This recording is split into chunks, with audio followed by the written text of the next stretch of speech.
jalan yang biasa aku lalui saat pulang kerja, terdapat sebuah makam.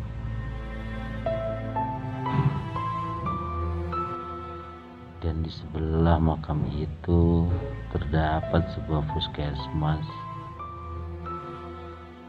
lengkap dengan pos jaga. Di seberang jalan terdapat rumah kosong yang sepertinya sudah lama tidak ditempati. Terlihat sebuah jendela yang sudah mulai keropos, dinding yang kusam, dan atap yang mulai roboh.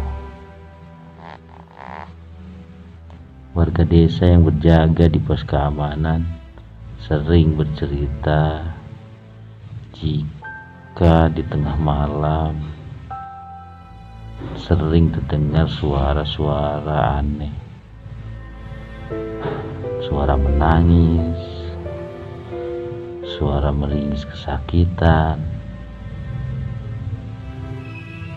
dan kemunculan itu selalu ditandai dengan suara burung hantu yang bertengger di pohon besar.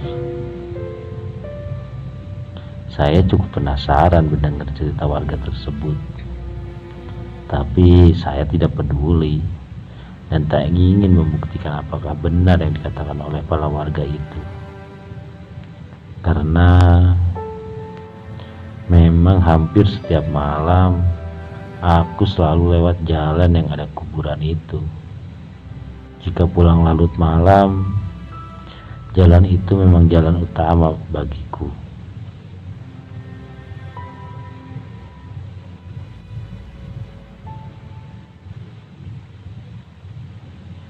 Suasananya sangat mencekam saat malam hari, saat aku sepulang kerja. Setelah mendengar cerita warga, beberapa kali aku merinding saat melewati jalan yang di sampingnya ada kuburan.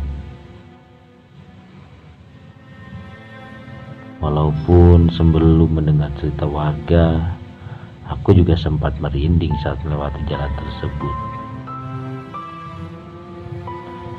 Namun, aku belum melihat penampakan-penampakan yang menakutkan.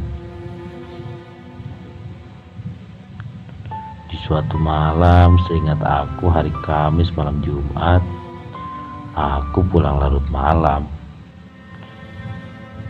Karena sepulang kerja, aku diajak ngopi sama teman-temanku.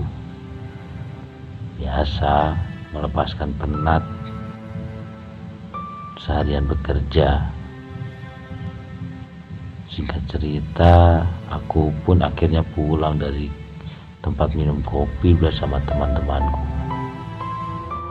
Sekitar jam 1 malam,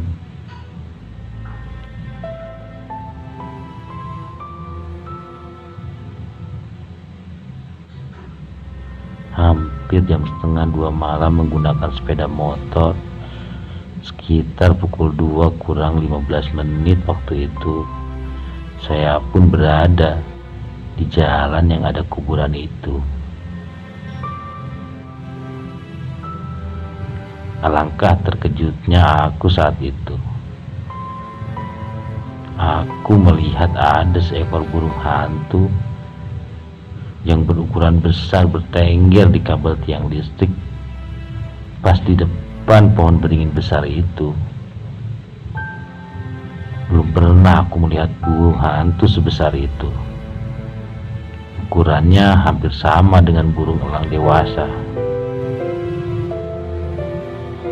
Saya sungguh takjub dan heran, tapi aku juga gelisah. Karena masa iya ada burung sebesar itu? Sampai-sampai sepeda motor yang kukendarai berhenti untuk memastikan burung itu. Burung itu membelakangiku, seolah-olah tidak tahu keberadaanku sedang melihatnya.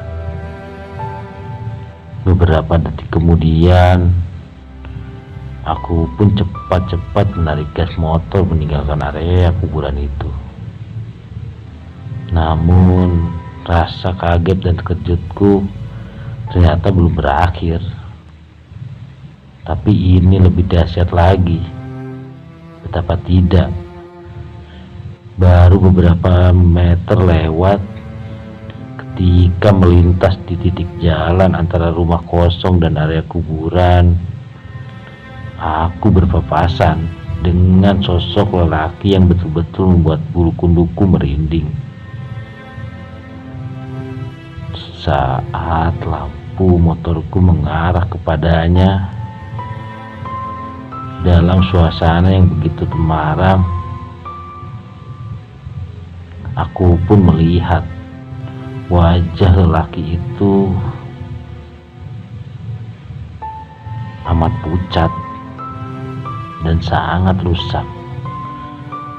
Ia pun berjalan dengan senyum dan sorot matanya pun mengarah kepadaku. Walau wajahnya penuh luka, namun lelaki itu tidak tampak seperti orang kesakitan. Dan lelaki itu berjalan dengan amat pelan.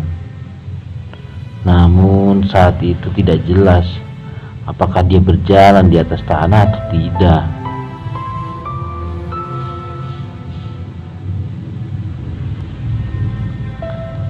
Saat aku mulai mendekatinya, ya ampun, wajah orang ini sangat rusak, penuh dengan luka, dan tatapan matanya yang tajam ke arahku. Ya ampun, rasa takutku semakin tinggi saat melihat matanya. Bola matanya yang setengah keluar dan lidahnya yang panjang membuat aku terikat sekeras mungkin. Dan aku pun menarik pedal gas motorku dengan keras. Saking ketakutannya aku menghadapi sosok seram itu. Sempat aku menoleh ke belakang. Namun, lelaki yang berpakaiannya juga compang-camping itu telah hilang dalam kegelapan malam. Sampai aku dibelokkan ke arah rumahku.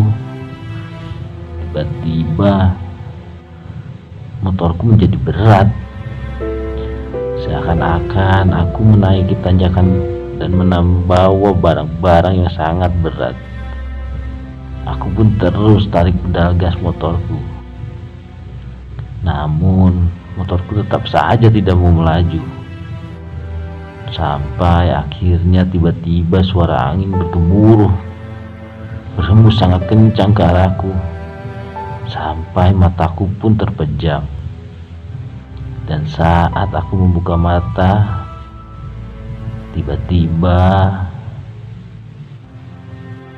sosok itu ada di hadapanku dengan mata yang membelalak penuh darah, lidah yang menjuntai panjang ke tanah. Aku hanya bisa diam dan berdoa di dalam hati, berharap makhluk itu pergi dari hadapanku.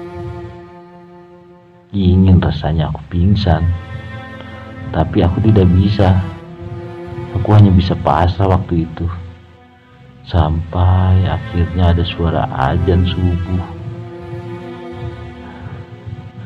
Dan makhluk itu pun hilang menjadi kepulan asap tebal di hadapanku. Wajahnya betul-betul menyeramkan.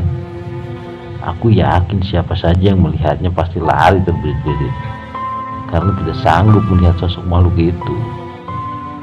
Oh Tuhan, apa yang terjadi denganku? Ujarku dalam hati waktu itu. Sampai di rumah, aku mulai menggigil ketakutan. Kedua kakiku gemetar, hampir membuatku tidak bisa berjalan lagi. Aku histeris berteriak sambil nutup kepalaku. Tapi aku masih bisa menahan diri dan sabar bahwa ada keluargaku yang sedang tertidur lelap waktu itu. Saat mau tidur, aku pun berpikir dengan kejadian menyeramkan yang baru saja aku alami. Kejadian yang kualami semakin menambah cerita-cerita mistis dari kawasan dan jalanan di kuburan itu. Walaupun aku tidak menceritakannya kepada keluargaku,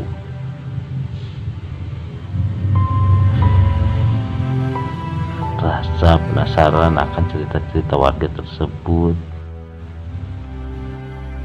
tentang bagaimana angkernya kawasan dan jalan di perkuburan itu saat tengah malam terjawab dengan sendirinya. Aku sangat yakin cerita-cerita mistis dari para warga desa akan kawasan dan jalan di perkuburan itu bukan sekedar rumor, tapi nyata adanya yang kualami.